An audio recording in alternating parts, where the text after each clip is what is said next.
ایک مفتی اندر بھی بیٹھا ہوا ہے، ایک مفتی اندر بھی بیٹھا ہوا، اس مفتی کی سنو گے تو وہ کہے گا جھوٹ کسی حال میں جائز نہیں۔ امام حسین نے کیوں سر دے دیا؟ جھوٹ کے ہاتھوں میں ہاتھ ہی دینا تھا نا، اور پھر مدینے جا کے توبہ کر لیتے، گالی مک جانی ہے۔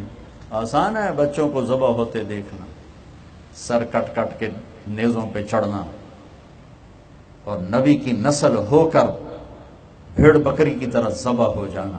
جنت کی، میں تو سر درد کا شدید مریض ہو چکا ہوں، پھر بھی بول رہا ہوں کہ اللہ کرے اللہ راضی ہو کر جنت دے دے۔ آپ اپنے کام چھوڑ کر، یہ مستورات اپنے کام چھوڑ کے آئی بیٹھی ہیں، اللہ راضی ہو جائے، لیکن اللہ کی قسم پتہ کوئی نہیں ہے کہ نہیں میں نے قبول، چاہو بے نیاز ہے۔ لیکن یہ وہ ہستیاں تھیں جو ماں کا دودھ چھوٹنے سے پہلے بشارت لے چکے تھے، حسن اور حسین جنت کے نوجوانوں کے سردار، یہ تو اتنی بشارتیں لے چکے تھے۔ اب میں حسین مجھ سے ہے، میں حسین سے ہوں، حسین مجھ سے، میں حسین سے ہوں۔ ابو ہریرہ فرماتے ہیں ان آنکھوں نے دیکھا، ان کانوں نے سنا، آپ نے حسین کو پاؤں پہ، ایسے پاؤں پہ کھڑا کیا ہوا تو دونوں ہاتھ پکڑ کے جھولا دے رہے تھے، وہ کہہ رہے تھے اسعد المرتقی، آ بھائی بیٹا پہاڑ پہ چڑھ جا، پنڈلیاں اوپر، رانے اوپر سینہ، تو وہ ایسے ایسے ڈول رہے تھے، وہ اپن کو ایسے ایسے کھینچ رہے تھے، گھٹنوں تک آئے، پھر رانوں تک آئے، پھر آپ یوں ہو گئے پیچھے، پھر اس سینے تک یہاں پہنچے، تو آپ نے ان کے دونوں ہاتھ فکس کر کے آگے بڑھ کے ان کا بوسہ لیا اور کہا اللہ میں اس سے پیار کرتا ہوں، تو بھی اس سے پیار فرما، حسین مجھ سے ہے، میں حسین سے ہوں۔ اتنی بڑی بشارتوں کے بعد سر کٹا رہے ہیں۔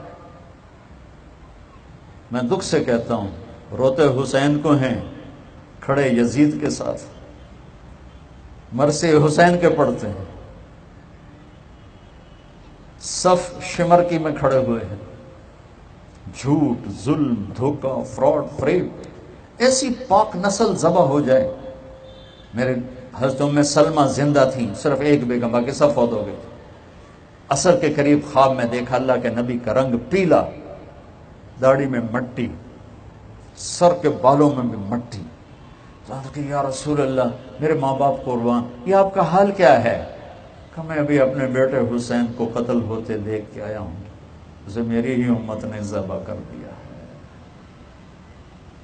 سچ اور جھوٹ کو نکھیڑنا اتنا طاقتور یہ کام ہے۔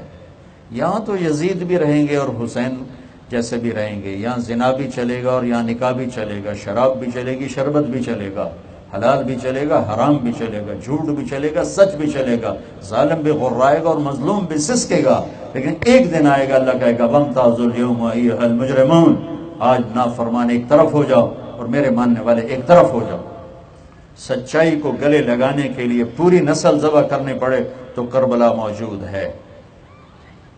پوری انسانی تاریخ میں ایسا واقعہ نہیں ہوا، دعوے سے کہہ رہا ہوں، ظلم کے لحاظ سے، اور آج تک ایسا واقعہ نہیں انسانی تاریخ میں جس پر اتنے آنسو بہے ہوں اور بہتے ہی جا رہے ہوں۔ اللہ نے اس واقعے کو زندہ رکھا، زندہ رکھا، میرے آپ کے ضمیر پہ ضرب لگانے کے لیے۔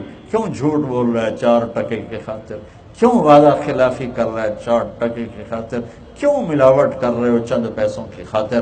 پیچھے میرے نبی کی نسل ذبح ہوتی ہوئی نظر آ رہی، کوئی آسان کام؟ جب اس قافلے میں 18 تھے اہل البیت اور باقی تھے جان نثار، ان 18 میں سب سے حسین تھے حسن کے بیٹے، امام حسن کے بیٹے قاسم، سب سے حسین تھے۔ تو پہلے امام حسین کے بیٹے ذبح ہوئے، علی الاکبر، وہ پہلے ذبح ہوئے، پھر قاسم نے تلوار اٹھائی، تو ان کو جب کوفیوں نے گھیرا اور ان کے کندھے پہ تلوار لگی اور وہ بازو کٹ گیا تو انہوں نے آواز لگا یا اماں، ہے چچا، تو امام علی خود زخمی تھے، شیر کی طرح اٹھے اور مجمع کو چیرتے ہوئے جب وہاں پہنچے تو وہ جان کی بازی ہار رہے تھے اور ایڑیاں رگڑ رہے تھے، اور چاند سا چہرہ خون و خون تھا۔ تو ان کے سرانے کھڑے ہو کر فرمایا بیٹا آج تیرا چچا بڑا بے بس، آج وہ تیری مدد کو پہنچ نہیں سکا، لیکن ایک دن آئے گا جب یہ کیس اللہ کے نبی کی بارگاہ میں لگے گا، اور اس دن ہمارے نانا ہمارے وکیل بن کے آئیں گے۔ پھر ان کی لاش کو اٹھایا اور جا کر جہاں اور اہل بیت کی لاشیں تھیں وہاں جا کر ڈال دیا، اور پھر تھوڑی دیر بعد خود بھی سر کٹا کے نیزے پہ چڑھ کے پیغام دے گئے کہ جھوٹ کے ساتھی نہ بننا، ظلم کے ساتھی نہ بننا۔